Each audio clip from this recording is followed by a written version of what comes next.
We have known now for many years about the effects of processed soy and chemicals in plastics and their impact on male fertility and feminized male behavior. With the gay movement being so strong and their flamboyant behavior and manner of dress at times, it has been difficult to see clearly the precise effects these compounds have had on gender behaviors in men. Very little research has been done into the effects of these estrogen mimickers on females and female gender identity. This is not surprising, as the general attitude has been that a little more estrogen can't cause much issue in a female body flushed with estrogen already. Well, it's wreaking havoc and beginning to homosexualize women, that is, making women believe that they are gay men. Let me show you. This is my Grindr app for gay sex hookups for man-on-man action that will show me the closest available gay in a matter of meters. Okay, one of these things is not like the other. Can you pick up the trans? Okay, well that was a bit stupid of me. I should have blanked out her profile name, Trans Boy. My bad. But seriously, in my whole life, I've only ever met one female to male trans. That's like in 50 years. Now, just in the past year, there's one living 100 feet away from me. Do you not think that's weird? You may accuse me of exaggeration, that one female who believes she is a gay man is nothing to write an essay about, but look at the picture closely again. Did you miss one? Yes. Just above Trans Boy is another F2M as well.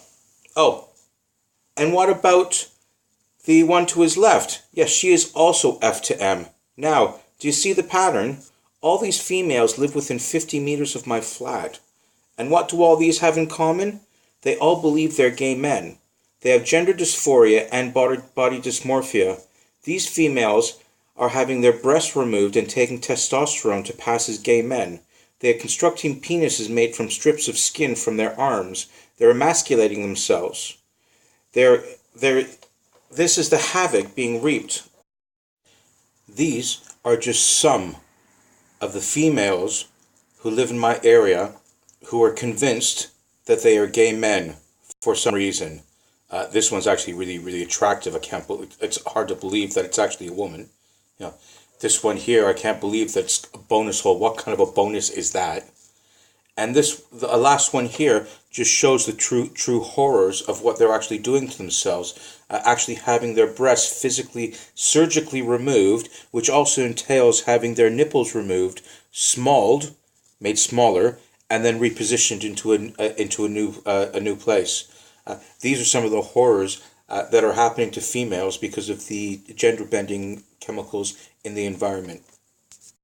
Someone's sex indicates whether they have a penis or a vagina. Sex is male or female or intersex, a combination of the two. Gender comes from the French genre, meaning style or fashion, in this case meaning style or fashion of behavior or lifestyle. All are just manners of behaviors.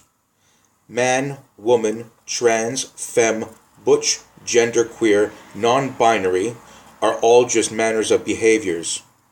Sex is not determined by behavior. Behavior is an adjective. A trans woman is not a female, it's a trans woman.